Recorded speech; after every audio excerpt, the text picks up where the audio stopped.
Well, from a tech attack to a tech scam, a series of arrests in India have been linked to a significant drop in the number of Canadians receiving those phony phone calls from people claiming to work for the Canada Revenue Agency. Earlier this month, Indian police raided a string of call centres. They seized hundreds of hard drives, laptops and phones and arrested 70 workers and questioned many others.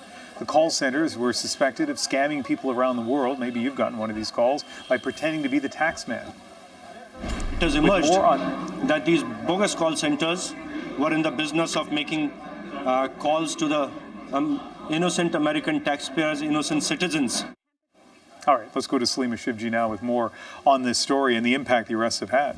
Yeah, and an impact here in Canada as well, Ian. The RCMP is now saying, more than 2 weeks after those major arrests all the way in India, that there is definitively a link between those arrests and a massive drop in complaints over what's called this CRA scam here. Now, as you heard initially, Indian police had actually said that those 70 workers were suspected of pretending to be IRS agents when they were dealing with American citizens that they were calling. But that scam, really just a model that is slightly modified based on the country that the people are calling. So when they're calling Canadians, the callers pretend to be from Canada's Revenue Agency looking for a bogus tax payment. They threaten arrest sometimes, threaten seizure of homes if the person doesn't send money, and prepaid credit cards usually.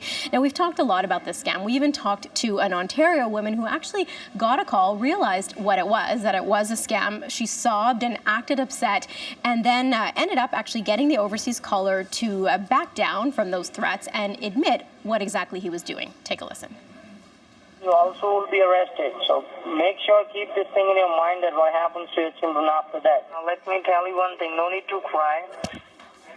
One thing over here, do not get worried about anything, because this is whatever we have told you is totally wrong. This is a scam, and we were just trying to take money out of you.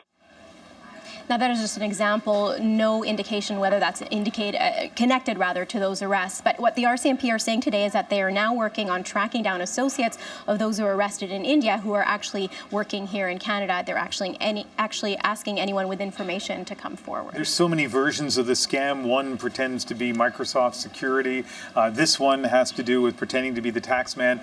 And these arrests have had a significant, measurable impact on the scam. A big impact. The Better Business Bureau actually, Ian, says this is huge, partly because of how prevalent this scam is. They say virtually everybody has heard of this or received one of those calls, even if they haven't fallen for it. But let's first take a closer look at how many Canadians have lost out because of scams like these. There have been 1,900 victims since January 2014 who have lost more than $5.7 million. But that's not even the full picture, since only 5% of cases are reported, since those who fall for this scam generally are embarrassed about it and don't want to come forward and talk about it. Now, after these arrests, the Better Business Bureau says it has seen the number of victims go way down. Take a listen. In the week prior to the raid, from October 3rd to the 6th, they reported 385 reports of this scam to the Canadian Anti-Fraud Centre. The week after the raid, just 25. So we're looking at like a 90% drop-off right out of the hop. So, and that's the same kind of indication that we're getting from American BBBs and American news stations as well. So this is really good for North Americans in general.